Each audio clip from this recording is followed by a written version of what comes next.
Volunteers and members of the Illinois National Guard are just now wrapping up after a hard day of work here on the levee. This is what they were working on. If you take a look here, this is the sandbagging job they did a couple weeks ago. And now today, they're working to raise it up to this stake. Dylan, we are here on Bonansinga Drive, right next to the dock. Behind me, you see multiple emergency crews after they just retrieved that man from the very top of that utility pole. This happening just moments ago. A small crowd around here watching, applauding law enforcement after they got that man down. Right now I'm here off Highway 61 in Palmyra, standing in the Brown's Furniture parking lot. I'm going to step behind the camera and show you what's happening right now. Police have checkpoints set up all around Palmyra where they are asking people if anyone else is in their car, if they are getting held against their will. You can see they are opening trunks, opening doors, and searching anyone who leaves or comes in the area. This is just some of the lost product here at the Smokers Outlet in Alexandria, Missouri. Everything from styrofoam cups to lighters that should have been up by the register and a ton of alcohol bottles. You can see this debris goes all the way down the middle of the road. Police say crews are still out here trying to get all of the grain out of this bin here at the ADM plant. They say they've been loading up the grain and hauling it off to Quincy to try and alleviate the pressure. Here at Good Samaritan Home, you'll see these signs on the doors. Visitors are not permitted at this time. And when you walk in, you'll be told to please stop. It's been like this since March. Dylan, I'm here at Illinois and Fayette Street in Pittsfield, where numerous residents tell me they are dealing with substantial storm damage. Say you're sitting here at Chicks on the River, you order a drink, thank you, and if you wanted to put a straw in it, you'd have to speak up. We just learned the search has been called off until tomorrow morning. Here at the park bench in Quincy, they don't have a lot of room for outdoor seating as they've never had to do it before. And right now we're in the 2100 block of Gordon Street in Hannibal, where police are responding to a reported shooting. These yard signs here, which you may have seen all over town by now, aren't just to cheer people up amid the COVID-19 outbreak. They serve a bigger purpose. That's the thing. Why? Why are we seeing so many positive cases? Stephen Gavin is heading to prison, likely for the rest of his life. Gavin was sentenced to 85 years in prison for the 2015 murder of Carlos Wires. This is the maximum sentence, and there are a number of precautions being taken here at the schools in the Western School District. For example, the district put these W's on the sidewalks to remind students to remain 6 feet away from one another while outside. And school officials say although COVID-19 has made its way into the building, there are safe ways to keep school open while reducing the spread.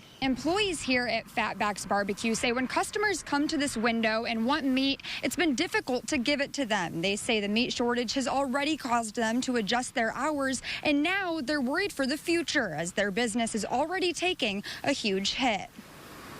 Keeping meat on the grill has become a challenge at Fatback's Barbecue in Quincy. A customer actually just called 20 minutes ago and said, "Why are you sold out of things?" Fatback's employee Devin Osborne says they're fighting a region-wide meat shortage. It's been a really big struggle for everybody, and now that meat restrictions and closures, things just kind of continue more and more. A shortage that's already put the meat-driven business near its breaking point this week, facing brisket prices at 4 times the normal price. Cutting down the hours was actually happened because the brisket shortage, and it was actually all meat shortages. We were a little bit behind and trying to get ahead, so we just delayed opening until about 2:30. Osborne says the lack of meat on his grill trickles down from the distributors. They're put on restrictions. One of our distributors said that they're limited to selling 5 cases of meat per week. Another distributor that we have simply just is raising prices dramatically to compensate. Employees say it's tough putting in orders when they're short on meat. It's been kind of a struggle because there's a lot of people that just really like certain items, you know, and we'll have to explain that we don't have it. Osborne says being restricted to curbside is already tough on revenue. He says at this point, the business is doing everything it can to keep the doors open in a time of uncertainty. We have enough for this week, sort of, but next week is like, it's in the air. We're all working very hard to, compensate and make it the best we can. Employees at Smokers Outlet are calling it a disaster zone. 3rd flood in the last 3 months, and that we got pretty close to 7.5, 8 foot of water inside the store. Employees say water was up to that piece of tape, leaving behind a huge, muddy mess. Did a lot of damage. A lot of damage to our countertops. We're going to have to replace all of our countertops. A lot of damage to some of our display cases. They're no good. We're going to have to get all new ones made. Damaged our beer cooler, probably beyond repair this time around. General Manager Sherry Ramirez says beyond all the product they've lost, they're also losing money in other ways. Oh, it's been horrible. I mean, we're putting more money out to our workers than we actually have coming in because we're trying to keep all of our workers, so we're giving them hours, running 2 and 3 people per shift when we don't need that many people. That's why employee Austin Wilkins is doing everything he can to contribute to the cleanup. We started working on this about 2-3 days ago.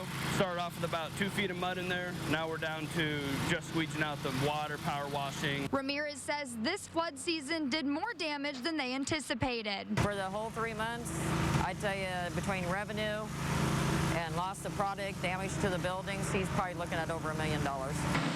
She says there are doubts during times like this, but she knows the cleanup will be well worth it. We're like, are we really going to reopen this store? But with the money that comes down through here, you can't afford not to. Now, I'm here at Bickford Assistant Living Home, and this window here, it's not an ordinary window. I spoke with a woman today who says this window is the only way she's able to see her 95-year-old mother who has dementia. She says although this is a very tough time for her and her family, she's just glad that she can see her healthy mother, even if it's through glass.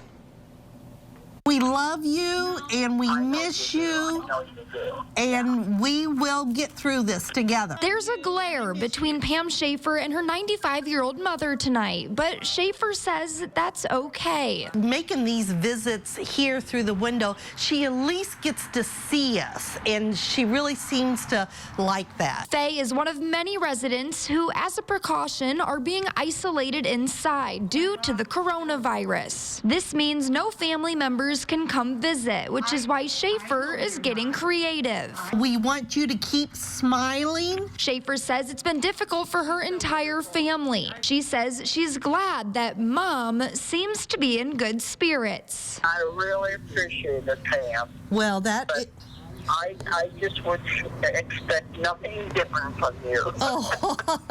Bickford employees say all residents and staff are practicing social distancing during this time while also trying to stay positive. For our family members who are out of town, we're trying to start a FaceTime so that everybody can still communicate.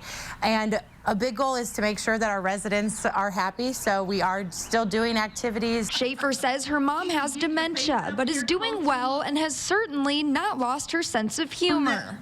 All right, kissing through the window. Schaefer says she hopes they won't be separated for too long, but wants her mom to know she'll continue sending messages through the window until it's all over. We miss her, we're thinking about her, and that we will get through this together, and that we will be able to visit in person once again.